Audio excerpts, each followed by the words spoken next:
It's quite funny after publishing that video about multitasking as a myth. I happened to stumble across Rian Doris's video about upgrading rumination. I never thought to myself that this was the main issue of my, well, seemingly tired and fatigued states, unable to concentrate on anything. I thought it was just that I had too many responsibilities. Whilst Rian did agree that perhaps that's what the issue is, he mentioned something interesting. There are times in the day where you are focused on your work. You do the work, and that's the only thing that you focus on. But we're not in that state all the time. More often than not, when we're in the shower, do we think about work? Do we think about what we need to do next? Are we utilizing that time effectively? Probably not.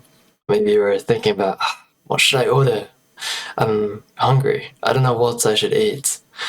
And more than 250 thoughts gets wasted just like that. You make so many decisions by the time it's time to eat. It's mental. It's mad. You waste so much potential. If you think of your brain as a water bottle, it can only store up to, say, 1 liter. But depending on how much you use that 1 liter, it only has a certain amount left to direct towards other tasks. Now, if you use this entire liter of water and waste it on your random thoughts about food, people, interactions years ago that you should forget about, but they're as lingering regrets, that's not going to be effective. That's not useful for you at all. You know, social media is one of the main reasons why we feel this way. As humans, we're social, and we feel the need to compare with others, subconsciously. So, honestly, thankfully, this doesn't affect me too much. I chose to delete social media a few years ago, and it's been the best decision of my life. But I never realized why. I never realized why I felt so tired of it. But it's about rumination. It's really just about rumination. The more you can reduce these lingering thoughts, the more you can reduce wasted time, the better.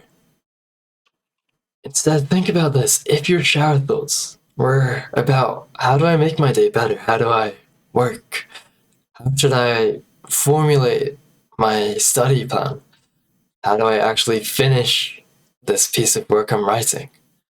How much better would your life be if all of these thoughts, the dormant thoughts when you're not doing focused tasks, were all aligned to something more useful, more productive? Now, not saying that productivity is the only way to enjoy life, it's far from. But imagine this. If you thought about how I should surprise my parents, how I should prepare a thoughtful gift for a friend in the shower, instead of worrying about, I wish I'd messaged that uncle from years ago. I wish I'd stayed in touch with that friend from years ago. How much better would your present and your future be?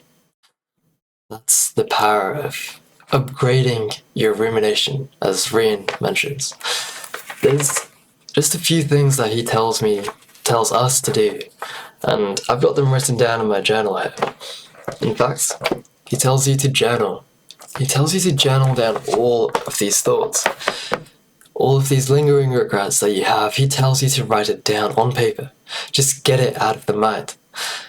And back when I used to journal back in, how long ago now? 2 years ago, I think, maybe even 1. I used to feel stressed out. I thought that I needed to act on everything that I journaled out. I wrote little check boxes, and I thought that I had to do everything. I thought it was all an action list. And because I used to do this at night, it made my rumination worse. I had sleepless nights as a result, and honestly, I stopped journaling because of it.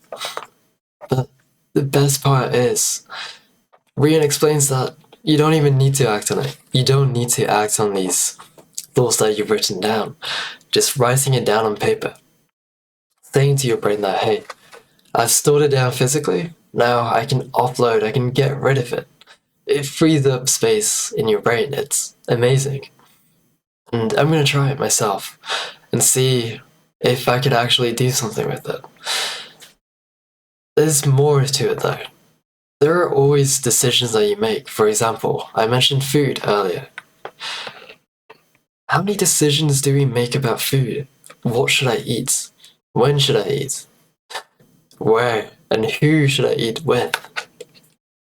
If you instead standardize it and make the same decision for all future decisions, maybe you'll always eat 3 eggs at breakfast. Maybe you'll always eat in the same place and with the same people, or alone. I mean, eating alone's a bit sad, so try and eat with people. That's a good, fun way to live.